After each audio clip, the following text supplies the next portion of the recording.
There are moments when enthusiasm appears sincere, not because it is deeply held, but because it is expertly delivered. We tend to associate passion with commitment, assuming that repetition signals belief and familiarity implies attachment. And most of the time, that assumption holds. But occasionally, confidence masks something else entirely. Not loyalty, but fluency. Some individuals move easily through shared rituals without ever anchoring themselves to them.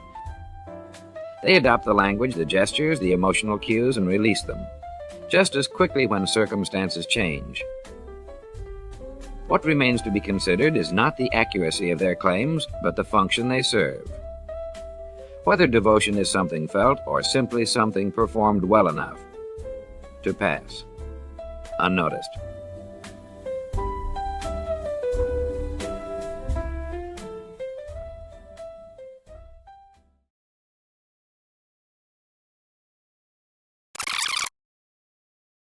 Scott Jacobs was not a man of deep convictions. He was, however, a man of profound adaptability. This trait manifested most clearly in his views on sports fandom, which shifted more frequently than the seasons themselves. He was quite simply the fakest sports fan in existence, a shape-shifter in the realm of team allegiances and player admiration. It began innocently enough, at a gathering of strangers in a neighborhood bar. Scott had wandered in alone and found himself absorbed into a conversation about football. The men at the table were laughing about a recent Patriots game. Without hesitation, Scott leaned in. "I've been a Pats fan since I was a kid," he said, nodding like someone who owned more than one fleece pullover with a faded logo. "The comeback against Atlanta? Best night of my life. We screamed so loud I nearly passed out." But Scott never watched that game. He had been on a flight to Denver and spent most of the evening asleep. But he delivered the line with a tone of warm memory, and the group accepted him without challenge. They bought him a beer. They asked him who he thought had the best hands on the team. He said, "Gronk." No question, and they all murmured in agreement. Over the next hour, he recited the familiar phrases. "We've been through it all. This year feels different. I bleed red, white, and navy." No one asked follow-ups. When a woman walked by wearing a rival jersey, Scott playfully booed, then held up his palms and said, "Oh love though, all love." The following week, Scott found himself at a different bar, this one louder and with more television screens. A table of strangers was engaged in a passionate debate about the NBA. The Warriors were on the rise again. Someone mentioned Steph Curry's shooting percentage. "Oh, I've been a Warriors guy for years," Scott said, not missing a beat, even during the lean years. "I remember Monte Ellis carrying the whole roster. But Steph changed the league." He followed it up with a quiet shake of the head, as though in awe. "You just don't see shooters like that. He's the reason I started working on my floater." Nobody questioned the pivot. Nobody knew him from the bar the week before. Scott blended effortlessly, reciting familiar talking points with the confidence of a regional beat reporter. He referenced a game from 2 years ago that he had never watched. When someone mentioned Draymond Green's defensive IQ, Scott squinted and nodded in a way that suggested agreement and intimate knowledge of advanced analytics. He repeated this pattern at every opportunity. At a Buffalo Wild Wings, he claimed to have cried when the Lakers lost in the 2004 finals. At a cousin's wedding, he told a table of strangers that he had been following the Grizzlies since Pau Gasol was a rookie. At a Halloween party, dressed as a referee, he gave a 10-minute monologue about being a lifelong Nets fan. Even when they were in Jersey and nobody showed up, he gave each team a fabricated emotional anchor. The Heat reminded him of family Sundays. The Bulls reminded him of elementary school posters. The Spurs were just pure basketball. And each time he stepped onto a public basketball court, he modified his persona again. Whenever Scott hit a contested jumper, he would yell, "Kobe!" and hold the pose a moment too long. If it swished in, he would jog backward shouting, "Mamba mentality, baby." He had no connection to the Lakers, and had in fact been heard 1 week earlier declaring, "I've always hated the Lakers. Can't stand them." That particular statement was made while wearing a Phoenix Suns hat in line at a smoothie bar. When he made an open layup, he would occasionally break into Steph Curry's shoulder shimmy, followed by the night-night celebration, and he pretended to tuck an invisible baby into bed.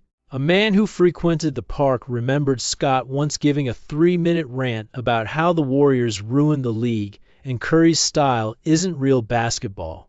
But when pressed about it later, Scott shrugged and said, "You probably got me mixed up with someone else."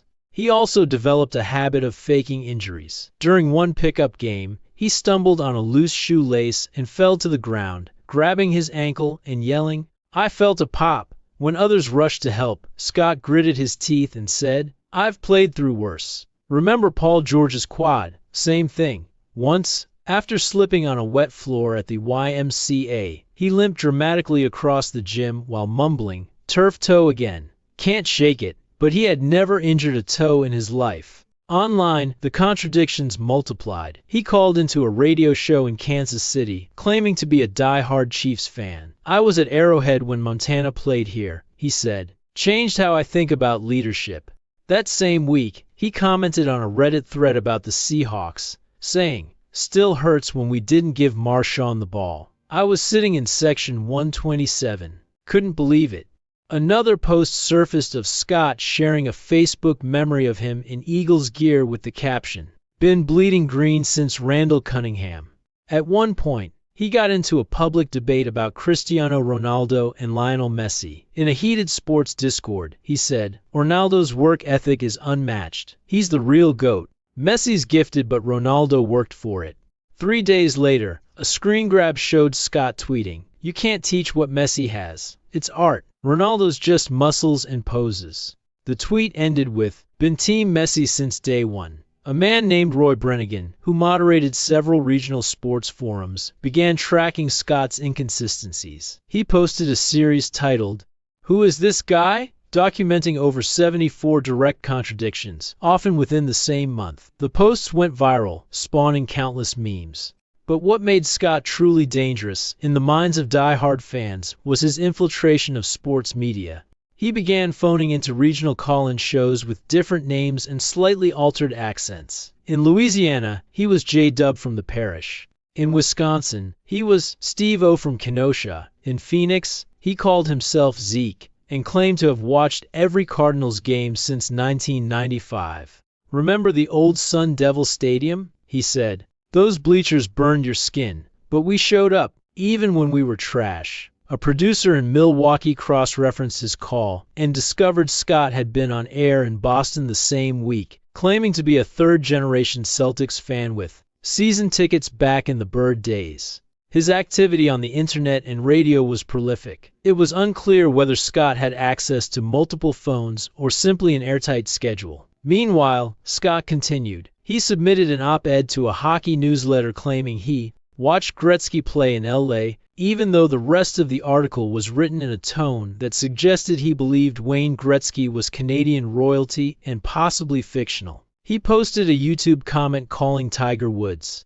the greatest inspiration of my childhood. Then days later commented on a different golf video saying, "I've always been a Phil Mickelson guy. Tiger never did it for me." Scott began appearing in Instagram photos at tailgates for different teams. During one weekend, he attended 3 tailgates in a single day: Steelers, Bills, and Giants. He was seen wearing a neutral-colored hoodie but swapped out his hats. At each one, he spoke emotionally about how long we've waited. At the Giants tailgate, he claimed to have once broken up with someone because she didn't understand Eli. At the Steelers tailgate, he fake cried softly claiming Big Ben was his idol. At the Bills tailgate, he said his grandmother had lived across from the stadium and could hear the touchdowns through the window. At a soccer watch party, he screamed, "Vamos Argentina!" and kissed a Messi jersey. 2 hours later, someone posted a clip of him in the bathroom wearing a Ronaldo Portugal jersey underneath. The caption simply read, "Guess who?" But still, he kept it pushing. When asked who his favorite athlete of all time was, he replied, "That's tough. Depends on the era. There's Jordan, obviously. But then again, Brady. But also Serena. Honestly, It's all just greatness. In the end, Scott Jacobs is still somewhere out there. He is still nodding at sports bars, still calling into shows, still buying hats, still bleeding colors that change depending on the conversation.